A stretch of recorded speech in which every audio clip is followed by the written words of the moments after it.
campaigning is action. And I believe that when you're campaigning, that you're having a presence and you're on the front lines and you're working towards getting a principled conservative into office so we don't have these mistakes from the past happen again.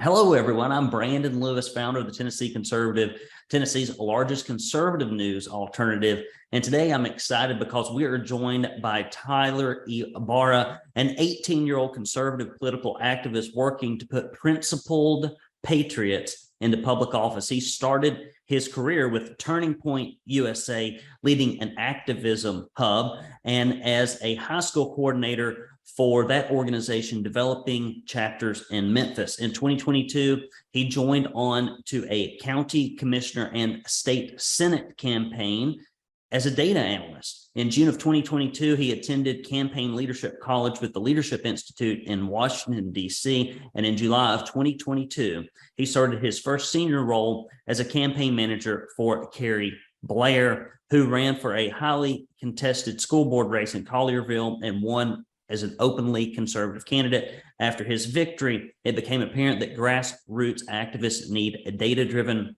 and organized, digitized campaign approaches to win against the establishment. Tyler believes that it is important that young conservatives be a part of the decision-making process and plans to continue his work to make sure that that happens. Tyler, welcome to the program, buddy. Thank you for having me. Well, I was telling you before we came on, I can remember my first few campaigns that I worked on. It's very exciting. I'll give you a cautionary tale. It's not something you can do when you get too old. It is a graveyard for marriages. And so that's why I kind of got out of it. But you were young. That is far afield. And so tell me, as someone who is young, typically when you look around the landscape of people that are in conservative politics in Tennessee, there's a lot of gray hair. There is not as much youth and vigor, perhaps, as you might find in other areas. Tell me, what made you want to get involved in conservative politics at such a young age? Yeah, so, one of the biggest aspects of why I got involved was my morals and convictions. And I knew I wanted to help the community, especially in Shelby County. I saw that there was a need for change. And I grew up on conservative principles. I was raised on them. And conservatism aligns with my morals and convictions.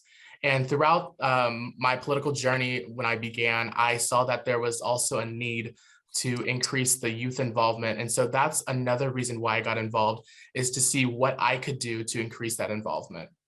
Well, tell me, what made you get politically involved on the campaign side? Most people may feel passionately about politics, but I would say 98%, maybe 99%, probably 99.9% of people think that if they express their emotions on social media, they've done it all. But you decided that you would actually practically get in the trenches on the campaign side. Where was the appeal? How did that originate? So I would say that it started as I worked with Turning Point USA. We fought against mask mandates in the schools, and I could see that there was a need for fresh leadership in Tennessee and on the local level, especially on the school boards. And so for me, campaigning is campaigning is action. And I believe that when you're campaigning, that you're having a presence and you're on the front lines and you're working towards getting a principled conservative into office so we don't have these mistakes from the past happen again. So how did you find Turning Point USA? I'm just curious. So actually, it was funny. So I woke up one morning and I was just scrolling through YouTube, and I found one of their videos. I think it was probably it was probably Charlie Kirk's podcast or something. And I was really intrigued. And so I looked up the organization and I saw that you could start a chapter. And so me and my conservative friends, we looked into starting an activism hub, and we started the process about May and June. And then late July, we launched our activism hub in Shelby County. Excellent. Well, a lot of the things that we endured during the 2 years where we had to fight ridiculous things, sadly, did not happen at the hands of Democrats. They happened at the hands of Republicans, which people seem to forget. We have short political memories, and that's why we need conservatives in there and not necessarily just people with R's by their name. So tell me what your biggest takeaways were, tactically speaking, and if you would, kind of set the scene for this school board race, because we have all these situations all across Tennessee where on the one side, you have real principled conservatives, and on the other hand, you have moneyed, corporately funded, left-wing driven Republicans, and the two are not the same. You are on the more conservative side. We need to see more conservative victories in the primary if we're going to change the direction of Tennessee and also keep us conservative. Kind of give the landscape of that campaign. And what do you think were some of the practical things, not the, I guess, the pie in the sky things, not the grand strategy things, but what are some of the practical takeaways you took away as you ran that race? Yes. So in Collierville, Tennessee, it is a conservative district, and I knew going into the race there would be a candidate that was supported by probably the establishment. I had to say all three of the conservative candidates were great people, but I knew that at least one of them would be backed by the establishment, the Republican Party. Even though we don't have partisan elections, you can always, if someone gives a donation, in my opinion, that's an endorsement. And so I had to learn, what can we do to out-campaign our opponents? And one thing that I think conservatives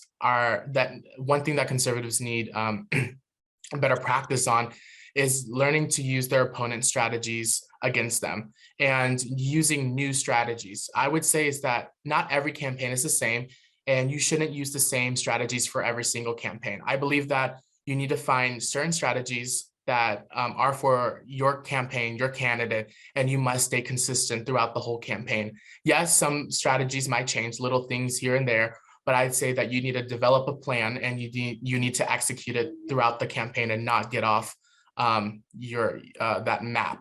I would say, we've had issues during the primary. A lot of these principled conservative candidates are not able to get through the primary and lose to either the incumbent, or if it's an open seat, the rhino or the establishment picked. That's because and it's not their fault. It's because a lot of them are not using new strategies and strategies that are useful for their campaign and for their candidate. And even once they get through the primary, you still need to learn what your Democrat opponents' strategies are, and you need to learn how to use them against them, or you need to learn how to do it better than them. Guys, we are bringing truth. You know you're over the target when the powerful try to shut you up. And here at the Tennessee Conservative, we are over the target with your help. Thank you so much for all of you who support what we do. And if you would, go to TennesseeConservativeNews.com/support. And when you give, you will get this proud Tennessee Conservative bumper sticker. You'll also get this Don't California My Tennessee bumper sticker. And although I have been failing to mention it, tucked inside of this bulletproof container that we send you, if you give $50 or more, or a recurring donation of $10 or more, is also this proud Tennessee Conservative koozie. Now, but if you will go there, we will give you this if you give $50 or more, or a $10 recurring donation or more. We're running on grassroots support. I don't take a paycheck out of this thing. I do it out of a sense of obligation and duty, as so many of you do with your activism in your local communities and the state level. We are a small band, but we are being heard, and we are making differences up in Nashville and across Tennessee, and we will not quit. We will not quit. So kind of talk about how the votes came out in that race. Talk about the candidate that you represented, the issues that you were fighting for, and hopefully that'll give some encouragement to other people who are hoping to change the face of their unresponsive government school system representatives. So in the Collierville School Board, there was, of course, COVID happened, there was mask mandates, and really there was only one person on that school board who actually stood with parents during that time. And that's why Carrie Blair really ran, is because she saw that there was a need for parents getting involved in the school system. And there was also a need for the school board members to stand up for parents and the students. You know, masking children isn't standing up for students and going along with that. During the race, we had 3 conservative opponents, and then we had 1 leftist opponent. And throughout that race, we stood to our campaign plan. We stood to the issues that mattered to the constituents. One of them being is bridge the gap of communication. We stood by that. Parental rights is another huge thing. And then third is that Collierville school system is #1 in Tennessee, but has one of the lowest teacher pay. And so one of the parts of our platform was incentivizing teachers and seeing what we can do to thank our teachers.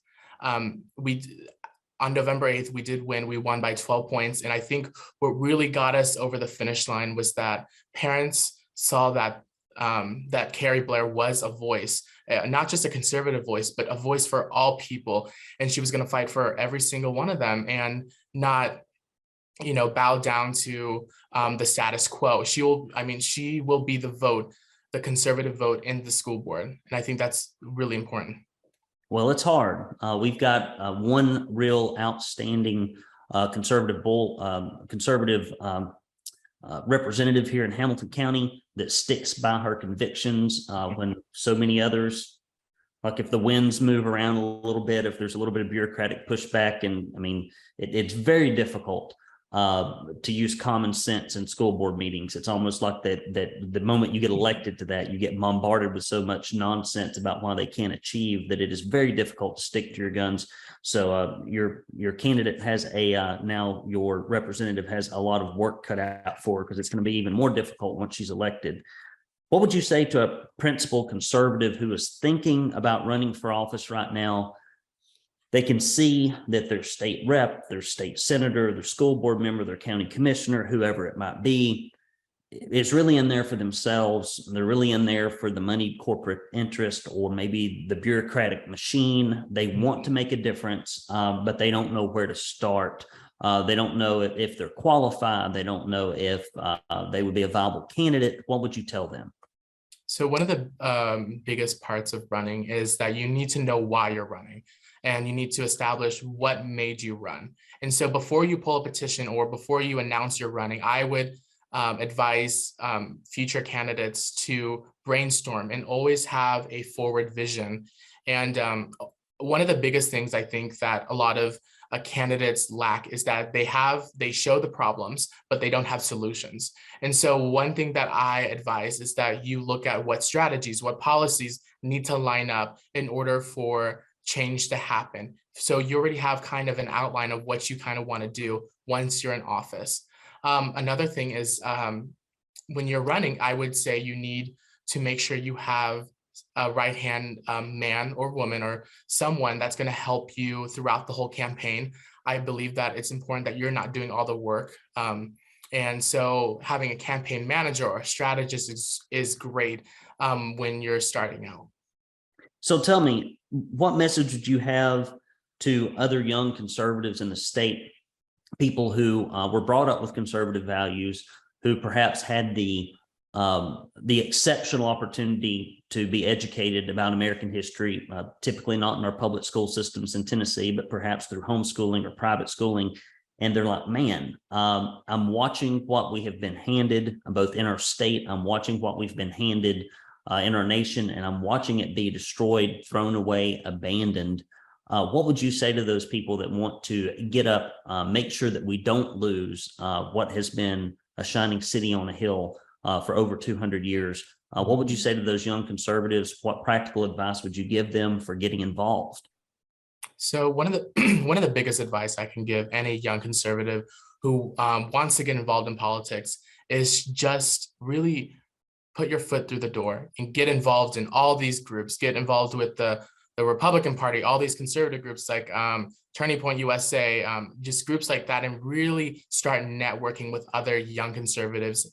But a huge part of getting involved in politics is learning from experts. And so developing relationships that can turn into mentorships is really important to establish when you're starting out your political career or your political journey.